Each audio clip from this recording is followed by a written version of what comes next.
All right, guys, we got my model 1942 mod stove. So when I was testing it out, everything seemed to be working fine, and the only thing that I found is that the fuel was actually leaking out of here. It was also coming here, which was nice, but it was leaking out of here, and I couldn't figure out why. So when I took this off, I have it all cleaned out now, but there was actually graphite packing all the way around. So there's actually a big washer that actually might even be in your spares in here, if you take that off. Mine does not have it, but it was a big washer that went in there. And I actually had to scrape it all out because it was this graphite packing material, as you can see, frays very easily. But when compressed, it spreads and it stops the leak. So it actually has to go in between there. And then when this is pushed in and when the nut is tightened on top of it, all down,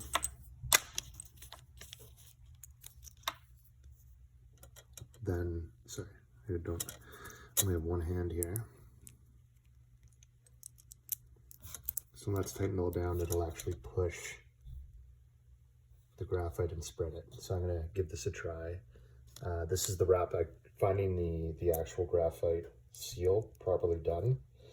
You can go to like Coleman Parts or something like that, but I've found it really hard to find the exact sizing for the M1942 stove. So I wasn't gonna spend $20 on shipping just to find out. So I just went to my local hardware store and got this self-forming graphite packing from Master Plumber, which should be pretty common.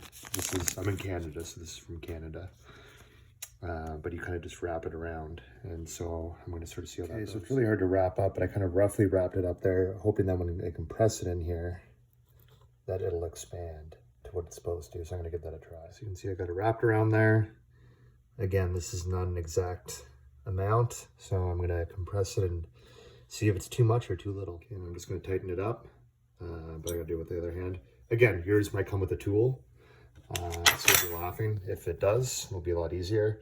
And then in a second, I'll also show you where your spares and such should be. And FYI, I just wrapped it around there, but if you need to take everything apart, this actually unscrews, you pull it off, and you can slide on a washer as well. So you slide off the parts, slide on the washer, but mine's just the wrap type.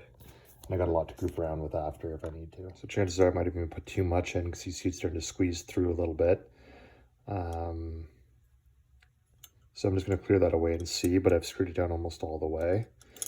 And it kind of limits the motion of the toggle. But I'm going to sort of clean it up and see. All right, so got it all cleaned up around there. And it is enough, so I pressurized this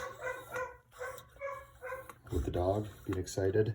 And then literally when I turn it on, there's no leak here, and I can see a nice firm, see that squirt there? So that means fuel pressure is optimal, so that's all filled in. Again, it's probably not the neatest job with the packing, but I'll clean that up a little bit more later. But I think it's better to have more in there than too little. Obviously don't go nuts. So I think I literally did like, this stuff is really thin if I'm to compare it with my finger. It's very thin stuff, so you only really have to wrap it around.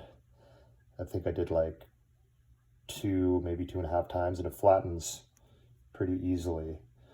So yeah, I'm gonna go give this a try now. All right, so I got it to light, but it just doesn't want to stay lit. So I've been told this little reservoir is supposed to be a pre-filler to heat up this bowl to get it to optimal lighting. So I have no idea, but I'm gonna try it. I've told that if you open this up, it'll fill that, but I really don't understand how. Maybe if you overflow here and it drips down, but I'll see what happens. Okay, so I got it all going. Actually did help to light this first, but then it started to leak and flame, so I'm gonna tighten this up a little bit. I'm gonna start this from scratch again. So created some pressure in there already. Don't want to over pressurize it, as I've done. Fill up this reservoir, the syringe or whatever you have, with a little bit of camping fuel and lights. Okay, so I gotta go now. Look in. Can't see it, but you can see the color changing. seems to be holding up, but just tighten it up a little bit more. Time will tell. And we're ready to go.